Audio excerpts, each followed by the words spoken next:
Welcome to the Consulting Leaders Podcast, where we talk about the business of consulting. Whether you're looking to grow your practice or learn from the stories of leaders in consulting, you're in the right place. I'm your host, Guillaume Jouvencel, ex-PwC and co-founder of GHA Marketing. Join me as I interview the best consultants in their niche. Let's get on with the show. Welcome to Consulting Leaders Podcast, a place where we talk about the business of consulting. Whether you're looking to grow your own practice or learn from the stories of leaders in consulting, you're in the right place. I'm your host, John Degnan. Join me now as we talk with some of the best consultants in their niche. Today we welcome Laurel Smylie. Hey, Laurel. Hey there. You're a leadership consultant, executive coach, managing partner at 4-Letter Consulting. You work with leaders and senior teams to build high-trust cultures where people actually want to come to work and do their best work, which is great. Yep. Here we're going to explore what it really takes to develop better leaders, healthier teams, and cultures that sustain performance. Not just slogans on the wall, okay? Sounds great. First of all, in doing a little research about you, I really love your positioning statement.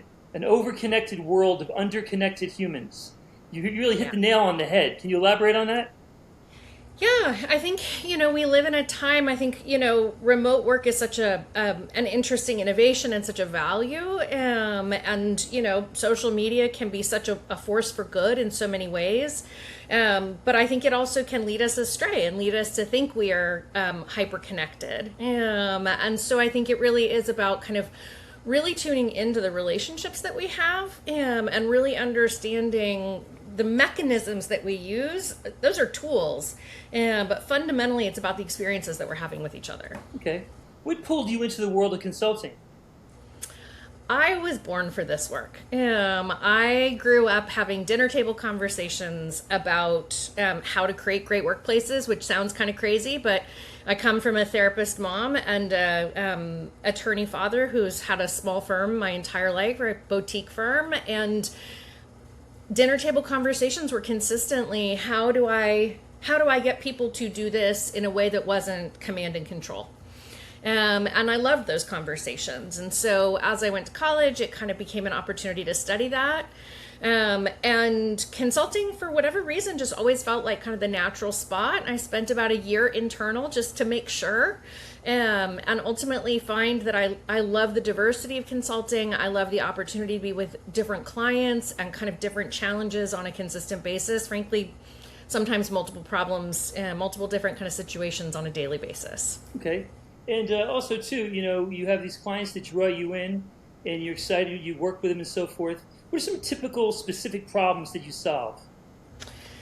I think, it's interesting to kind of reflect on that. I would say of late, though really this has been true across the duration of the 20 years I've been in this space. I think it's the perennial problem is how to hold each other accountable, how to build strong, trusting relationships that are foundationally grounded in everybody really doing their best. And when we bump up against conditions where we are not having those hard conversations that are curiosity driven and really come from an assumption that folks want to do their best work. I genuinely believe that really the vast majority of folks in organizations want to do their best work.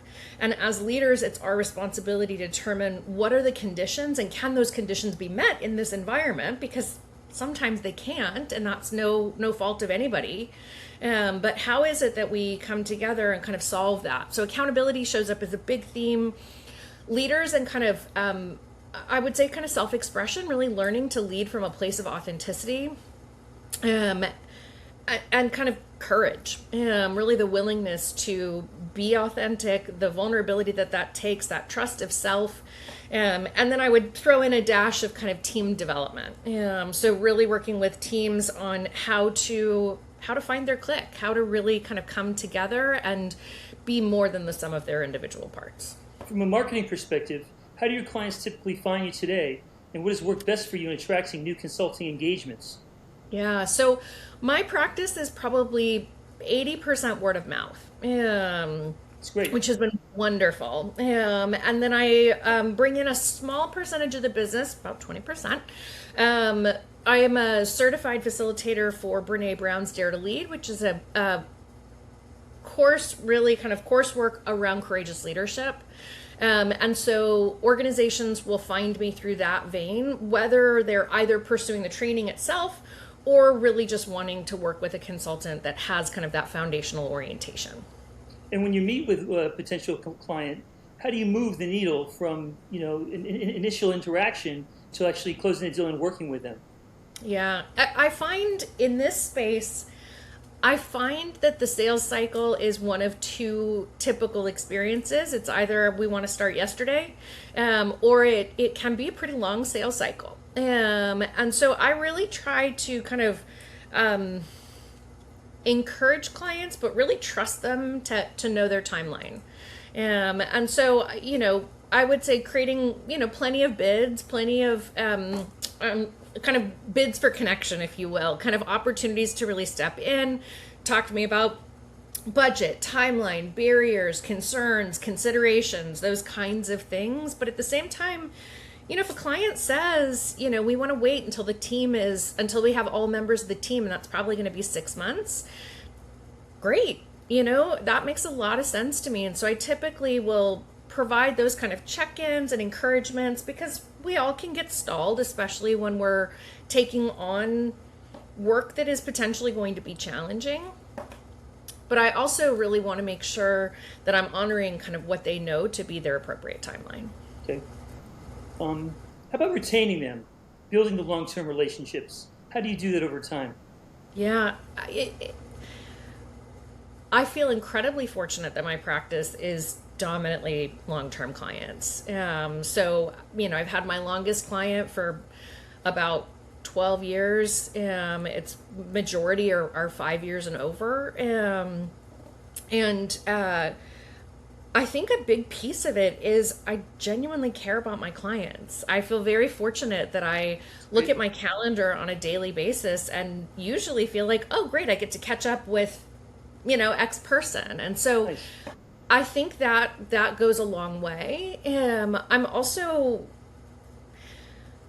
I would say stylistically, I'm both very supportive and will push clients. So if we're having the same conversation 2 years down the line, I don't think that's actually serving either of us. And so really looking to make sure that we're continuing to grow. And if we're not, we're actually having some kind of real conversations about that, and really determining if we're in the right spot. But I think I really work to be a trusted advisor, certainly, and doing good work almost feels like table stakes, right? Of course you're going to do great work.